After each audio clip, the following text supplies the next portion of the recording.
বাবা মা বোনদের খুব আদরের ছিলাম আমি। সবাই খুব ভালোবাসতো আমাকে। কিন্তু আজ সেই ভালোবাসা আস্তে আস্তে বিলীন হয়ে যাচ্ছে। সবাই দূরে সরে যায়।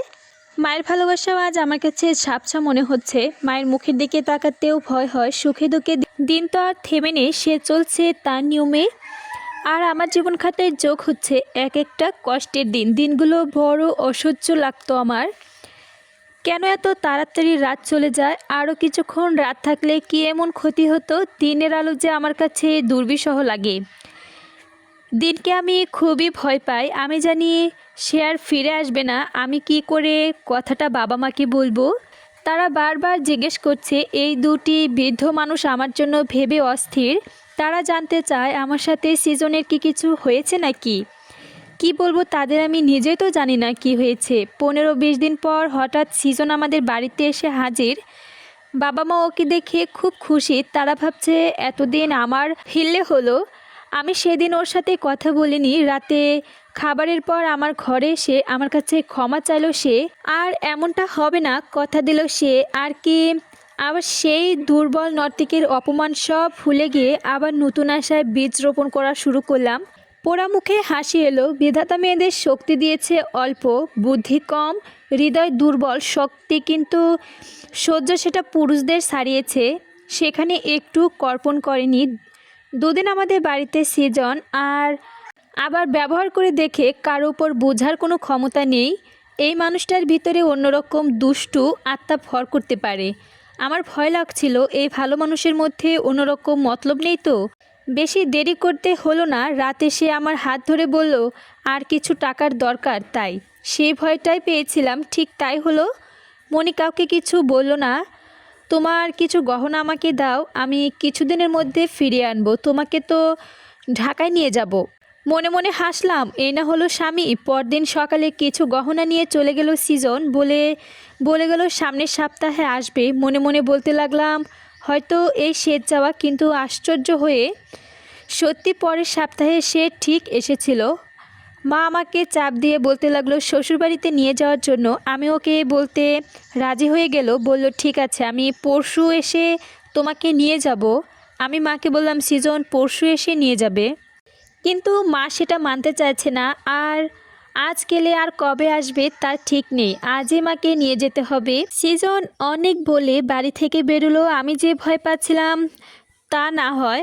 মা ভাবছে আমি ইচ্ছে করে যেতে চাচ্ছি না, তাই সে আমার সাথে এমন ব্যবহার করলো যে ওই 2 দিন আমাকে ভাত দেওয়া হলো না। পেট ভরা থাকলে যদি যাওয়ার কথা বলতে ভুলে যায়, তাই এই ব্যবস্থা। না খেয়ে খেয়ে আমার অবস্থা খুব খারাপ। জানতাম না খেয়ে আসছে।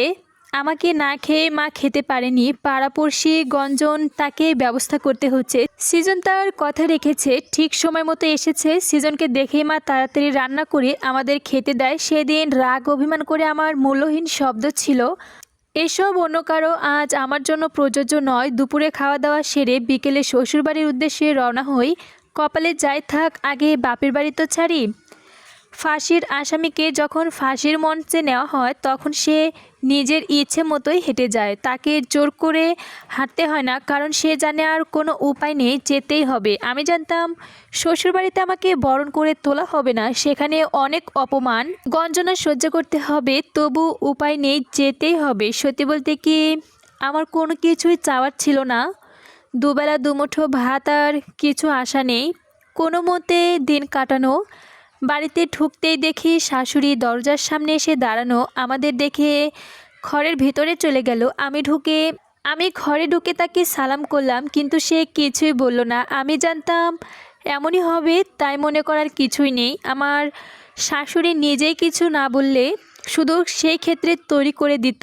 শ্বশুর তখন বাড়িতে ছিল না যে সে আসলে কিছু একটা হবে। কি হবে সেটা আমার দেখার বিষয় না, কারণ যতই ঝড় আসুক আমাকে ভেঙে চুরে চুরমার মুচড়ে দিতে পারবে, কিন্তু উড়িয়ে নিয়ে যেতে পারবে না, সেই বিশ্বাস আমার ছিল। আমি প্রতীক্ষায় রইলাম সেই ঝড়ের আসনে। শ্বশুরের মুখ দেখে আমার ভয় করতে লাগলো। মনে মনে আল্লাহকে ডাকতে লাগলাম, আল্লাহ তুমি আমার সাহায্য করো, তুমি ছাড়া যে আমার কেউই নেই। শ্বশুরকে সালাম করতে সামনে যেতে সে গর্জে উঠল, এত বড় সাহস! আমার অনুমতি না নিয়ে তোমার বাবা মা তোমাদের পাঠিয়ে দিল? বাবার বাড়ির ভাত শেষ হয়ে গিয়েছে? কোন সাহসে এ বাড়িতে ঢুকেছো? কোনো কথা বলিনি, বলার প্রয়োজনও হয়নি। আমার স্বামীকে সেদিন অনেক কথা শুনতে হয়েছে। পরদিন সৃজন আবার ঢাকায় চলে গেল। আমাদেরকে খাওয়াবে সেটা নিয়ে প্রতিদিন দরবার হতো, তবু কিছু বলতাম না। ঠিকই তো, কে খাওয়াবে আমাদের? ভোর 5টায় ঘুম থেকে উঠে কাজ শুরু করতাম। বেলা 11টার দিকে নাস্তা খাওয়ার ডাক পড়তো। নাস্তা বলতে ঠান্ডা ভাত, আর সবার খাওয়া শেষ হলে যদি কপাল ভালো হয় তাহলে দুই একটা টুকরো আলু, সামান্য ঝোল অথবা ভালো ভর্তা, সেটাই ছিল অমৃত। এই খাবারের আশায় চাতক পাখির মতো অপেক্ষা করতাম। বেলা যত বাড়ত পরানের কাপড়টা আর একটু টাইট করে পরতাম। দুপুরের খাবার আমার জন্য বরাদ্দ ছিল না, তাই মাগরিবের নামাজের পর আবার প্রতীক্ষা করতাম কখন ডাক পড়বে, কখন ভাত খাবো। ডাক পড়ার সাথে সাথে চলে যেতাম। কোনোদিন ভুলেও যদি বুঝি আমার 2টা ডাক দিতে হয়নি। সব সময় কান সজাগ করে থাকতাম, কখন ডাক পড়বে, আমি কখন দৌড়ে যেতাম শকুনের মতো।